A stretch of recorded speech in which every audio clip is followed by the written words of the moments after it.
So మొత్తానికి రోహిత్ రెడ్డిని ఓడగొట్టిరు. ప్రజలు ఓడగొట్టిండ్రు. ప్రజలు ఓడగొట్టిండ్రు. మీ కష్టం ఏం లేదు అందులో.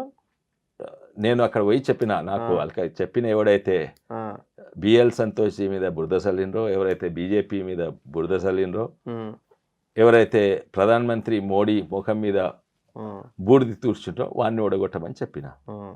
అండ్ నాకు అక్కడ జనసేన ఉండే, జనసేన కూడా లాస్ట్ మినిట్ వరకు వాళ్ళకి సింబల్ రాలేదు. ఓకే, అయితే నేను అదే మెసేజ్ ఇచ్చిన. దానికి కొంచెం ఎఫెక్ట్ ఉన్నది. కానీ ఆయన విపరీతమైన డబ్బులు, అంటే ఆయనకు రాంగ్ బిజినెసెస్, అన్ఎథికల్ బిజినెసెస్, నా కంపెనీలో కూడా తీసుకున్న దొంగతనం చేసిన సుబూత్ కూడా ఉన్నాయి. అవన్నీ నా పైసలే ఖర్చు పెట్టిండు వాడు. అంతేనా? అంటే 67 కోట్లు ఖర్చు పెట్టిండట. మీ ఎన్ని పైసలు తీసుకున్నాడు? ఉన్నాయి, అవి ఇన్వెస్టిగేషన్ అవుతున్నది, చెప్తారు. వాడు తప్పనిసరి జైలు పోతాడు. మీ పార్టీ ఏం లోపలేస్తలేదు కదా ఫామ్ హౌస్ కేసులో? కౌంటర్ ఫైల్ చేయనట్టుంది కదా. అది ఏమైందో చూడాలి.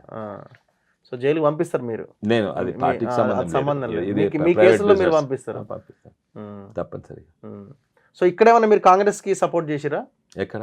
ఇప్పుడు ఈ తాండూరులో. నేను కాంగ్రెస్ సపోర్ట్ చేయలేదు. నేను చెప్పింది ఏంటంటే వీడిని ఓడగొట్టమని, అంతే, సింగిల్ లైన్. అక్కడ పోయి ప్రెస్ కాన్ఫరెన్స్ పెట్టి ఇదే చెప్పిన, చూడండి మీరు, నేను కాంగ్రెస్ కు ఓటేయమని వీళ్ళకి ఓటేయని కాదు, వాడిని ఓడగొట్టమని చెప్పిన. అండ్ తర్వాత 2 పెట్టిన తర్వాత వీళ్ళకి సింబల్ వచ్చినాక జనసేనకు ఓటేయమని కూడా చెప్పిన. ఓకే, సో మొత్తానికి రోహిత్ రెడ్డిని ఓడగొట్టిరు. ప్రజలు ఓడగొట్టిండ్రు. ప్రజలు ఓడగొట్టిండ్రు. మీ కష్టం ఏం లేదు అందులో.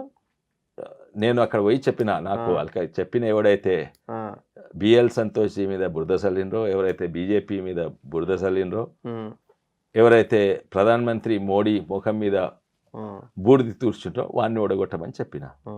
అండ్ నాకు అక్కడ జనసేన ఉండే, జనసేన కూడా లాస్ట్ మినిట్ వరకు వాళ్ళకి సింబల్ రాలేదు. ఓకే, అయితే నేను అదే మెసేజ్ ఇచ్చిన. దానికి కొంచెం ఎఫెక్ట్ ఉన్నది.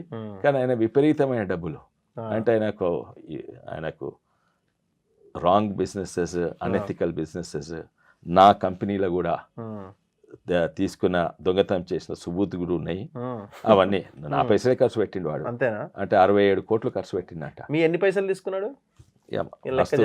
ఉన్నాయి, అవి ఇన్వెస్టిగేషన్ అవుతున్నది, చెప్తారు. వాడు తప్పనిసరి జైలు పోతాడు. మీ పార్టీ ఏం లోపలేస్తలేదు కదా ఫామ్ హౌస్ కేసులో? కౌంటర్ ఫైల్ చేయనట్టుంది కదా. అది ఏమైందో చూడాలి. సో జైలుకి పంపిస్తారు మీరు? నేను అది పార్టీకి సంబంధం లేదు, మీ కేసులో మీరు పంపిస్తారు తప్పనిసరి. సో ఇక్కడేమన్నా మీరు కాంగ్రెస్ కి సపోర్ట్ చేసిరా? ఎక్కడ? ఇప్పుడు ఈ తాండూరులో.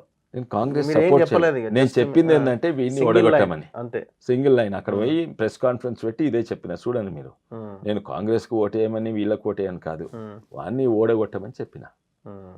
అండ్ తర్వాత 2 పెట్టిన తర్వాత వీళ్ళకి సింబల్ వచ్చినాక జనసేనకు ఓటేయమని కూడా చెప్పిన.